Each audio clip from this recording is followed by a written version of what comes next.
tengah isu miring menangani rumah tangganya yang kini dikabarkan tidak sedang baik-baik saja, belakangan ini Ria Ricis ramai diisukan sedang menjalin kedekatan dengan teman lamanya. Isu itu semakin kencang berhembus usai beredar foto Ria Ricis berboncengan dengan seorang pria. Lantas, seperti apa jawaban Ria Ricis mengenai isu yang beredar tersebut? Dan apa yang sebenarnya terjadi mengenai hubungannya dengan Teuku Ryan? Kak Icis, tapi mengenai gosip-gosip orang gimana sih Kak Icis? Gosip-gosip orang yang bilang rumah tangga Kak Icis lagi nggak baik-baik aja, Didoain aja Kak, namanya juga kehidupan dan rumah tangga, kita mohon doanya. Kak Ricis kemana kalian? Nggak didampingin Kak Ricis hari ini kalian?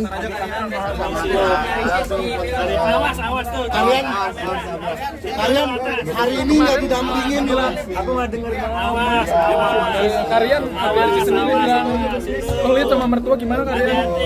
Liftnya tolong pencetin liftnya. Komennya nanti dulu ya. Awas ke meja, mana? Meja. Iya. Pokoknya doain aja ya agar filmnya bagus. Amin. Misi, doain semuanya. Insya Allah. Itu awas ada. Berarti baik-baik aja ya kalian ya? Doain aja semuanya. Ini gimana sih mau lewat? Itu dia. Udah mau bisa. Doain aja kalian. Lepas. Iya, ada kegiatan. Ini banyak nggak cobaan di rumah tangga yang kalian hadapi? Oh banyak. Cobaan. Apa sih yang menurut kalian tuh paling berat? Apa sayang menurut kamu? Enggak sih, semua kalau dijalanin mah nggak ada yang Aman-aman berat. ya, tapi makin sini ya makin sejalan, nggak ada yang gimana-gimana sih. Ya cuman kan kalau kata orang memang jangan membayangkan pernikahan itu indah, karena pernikahan itu tidak seindah yang dibayangkan. Dan ternyata emang kita menjalankan walaupun masih seumur jagung, memang ternyata lika-likunya banyak banget dan kita masih punya banyak sekali PR 10 tahun ke depan, 20 tahun ke depan. Jadi memang harus selalu bersama-sama untuk saling menguatkan. Saya nggak pernah galau Mbak, kita nikmati saja hidup ini. Yang penting kita semua baik-baik saja, sehat, dan kita saling menjaga satu sama lain, gitu aja. Nggak berdua juga sih, jadi memang sebelum nikah ada tim juga, setelah nikah ada yang berdua, ada yang sama tim juga gitu. Jadi memang ada yang daily vlog, karena kan dulu cita-citaku pengen keluarga sama suami gitu-gitu. Jadi emang lebih, ada yang berdua, ada yang rame-rame juga, jadi nggak semuanya berdua. Setelah menikah ya alhamdulillah kami lebih sering bareng ya pastinya ya. Iya. Suami istri dong pasti bareng, dan juga dalam mempersiapkan segala sesuatu hal itu juga bareng-bareng semuanya. Yang pastinya suami istri ya pastinya.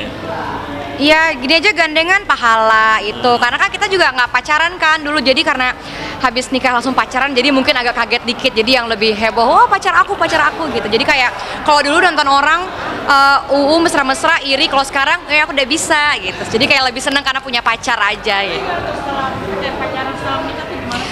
Pacaran setelah nikah mantap. Mungkin bisa bersentuhan kayak pegangan tangan aja pahala semua gitu kan. Tatap mata aja pahala Tatap mata aja kan. pahala. Masya Allah. Iya, jadi emang kita tuh alhamdulillah banget pacarannya setelah nikah. Jadi mungkin memang agak seneng banget Lagi, gitu. Ya lagi panas-panasnya. Iya, lagi membara gitu sih. Kita ada jam-jamnya sih. Jadi kalau pagi sampai sore kita pacaran, malam kita suami istri gitu. Iya, gitulah kira-kira ya. Terlepas dari kabar kedekatan Ria Ricis dengan pria lain, sebelumnya pemberitaan Ria Ricis yang dituding pelit dengan mertuanya sendiri juga sempat viral di media sosial. Alhasil, tidak sedikit netizen ikut berkomentar mengenai hal tersebut. Sikap Ria Ricis terhadap mertuanya dinilai keterlaluan dan kurang ajar. Lantas, seperti apa tanggapan psikolog mengenai sikap Ria Ricis terhadap mertuanya tersebut? Masalah pelit atau tidak pelit itu kan relatif sekali ya. Kita kan tidak tahu mertuanya inginnya sesuatu yang berlebih atau mertua inginnya yang wajar-wajar saja tapi tidak diberikan. Apakah Ria Ricis ingin punya rumah dulu, menyimpan untuk anak-anak? Itu juga suatu hal yang mungkin saja.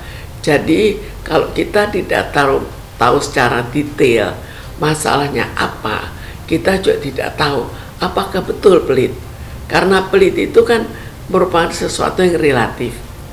Apakah apalagi kita kan tidak tahu pelitnya dalam memberikan apa yang tidak diberikan. Apakah mereka obral-obral, apakah mereka sering bagi-bagi lagi ke keluarga. Itu tidak ada dasar berita yang lebih jauh sehingga sulit untuk memberikan komentar. Ada orang tua yang akhirnya dia juga membagi-bagi ke anak-anak lain. Ada mertua yang memang betul-betul hanya untuk dirinya sendiri, dan itu pun diberikan dalam jumlah yang terlalu kecil. Maka itu memang pelit, sedangkan dia penghasilannya cukup tinggi. Tapi bisa juga misalnya mertuanya punya berapa anak, kemudian dibagi-bagi, sedangkan dia kan tidak bertanggung jawab terhadap keluar anak-anak dari mertua. Karena itu kita sulit memberikan komentar kalau belum tahu secara lebih detail. Tinggal Ria Rici menganggap bahwa dirinya memang pelit atau tidak, dan pelitnya dalam segi apa, dan apakah itu wajar atau tidak wajar, atau karena suatu kekesalan yang lain. Kalau memang karena sudah tidak mau mengakui mertuanya, masalahnya lain lagi. Atau seperti biasanya, kalau mertua suami bekerja, mestinya tanggung jawab suami. Itu pengertian pada umumnya. Jadi bahwa Ria Rici memberikan itu merupakan suatu tambahan. Itu pengertian umum yang terjadi di masyarakat sosial. Kalau kita lihat sekarang di kalangan selebritis yang dulunya begitu tinggi penghasilannya, sekarang kan belum tentu. Ada yang tetap tinggi, tapi ada yang turun.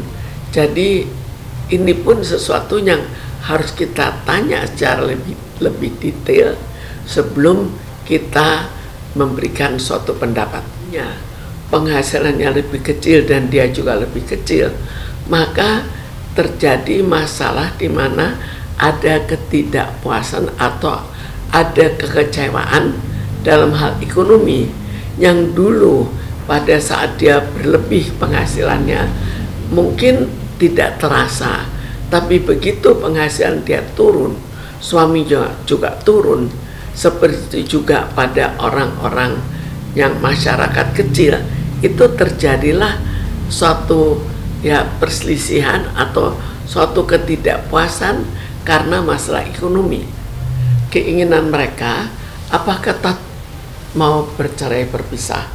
Apakah hanya dari Ria Rici yang mau berpisah, atau kedua-duanya sebetulnya sudah mau berpisah, hanya mereka menunggu mungkin banyak masalah dari keluarga yang tetap mengharapkan tidak ada perceraian, masalah dari anak-anak, jadi sekedar menunda.